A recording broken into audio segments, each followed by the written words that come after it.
You may have heard someone mention the Book of Enoch and wondered, what is it? Why is it not in most Bibles? And why does it talk about fallen angels, giants, strange heavenly secrets, and the end of the world? The Book of Enoch is one of the most fascinating ancient religious writings ever preserved. It expands on a few mysterious verses in Genesis and turns them into a massive cosmic story involving rebellious angels, terrifying giants, divine judgment, heavenly journeys, and the struggle between good and evil. But before we get into the wild parts, there is one important thing to understand. The Book of Enoch people usually mean is called 1 Enoch. In the Bible, Enoch is a very mysterious figure. Genesis says he was the 7th generation from Adam, the great-grandfather of Noah, and that he walked with God. Then suddenly, he was gone because God took him. That short passage left people with a lot of questions. Where did Enoch go? What did he see? Did he receive hidden knowledge from heaven? The Book of Enoch imagines an answer. It presents Enoch as a righteous man chosen to witness the secrets of heaven and to deliver warnings to angels and humanity. Most scholars do not believe the historical Enoch himself wrote the book. Instead, it was written by Jewish authors centuries later and placed under Enoch's name. But that does not make it unimportant.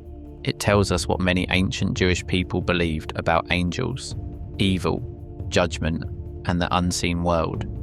A lot of people say the Book of Enoch was removed from the Bible. That is a little too simple. Different Jewish and Christian communities developed different collections of sacred books over time. Most Jewish and Christian traditions did not include 1 Enoch in their biblical canon, but the Ethiopian Orthodox Church preserved it as scripture. Fragments of 1 Enoch were discovered among the Dead Sea Scrolls, showing that it was being copied and read long before Christianity began. So the Book of Enoch is ancient, influential, and real. Whether someone sees it as scripture, useful religious literature, or historical material depends on their tradition and beliefs. The most famous part of the Book of Enoch is called the Book of the Watchers. It takes a mysterious passage from Genesis chapter 6, where the sons of God take human women and the Nephilim appear on earth, and it dramatically expands the story. According to 1 Enoch, a group of angels called the Watchers descend to earth. They are supposed to watch over humanity, but instead they rebel. They take human wives and teach people dangerous knowledge.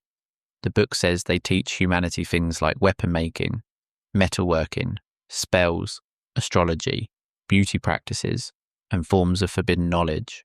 The point is not that knowledge itself is evil. The warning is that powerful knowledge in the hands of corrupt people can destroy the world.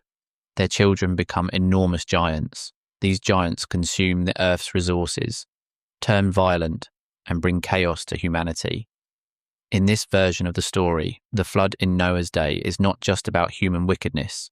It is also God's response to a world overwhelmed by violence, corruption, and rebellion from both humans and angels. One of the strangest ideas in the Book of Enoch is its explanation for evil spirits.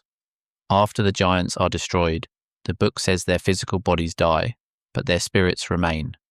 Those spirits become harmful forces that afflict humanity. This is not a teaching found clearly in the Bible itself. It is one ancient Jewish explanation for where demons and evil spirits came from. That idea became very influential. It shows how people in the ancient world tried to explain why evil seemed bigger than individual human choices.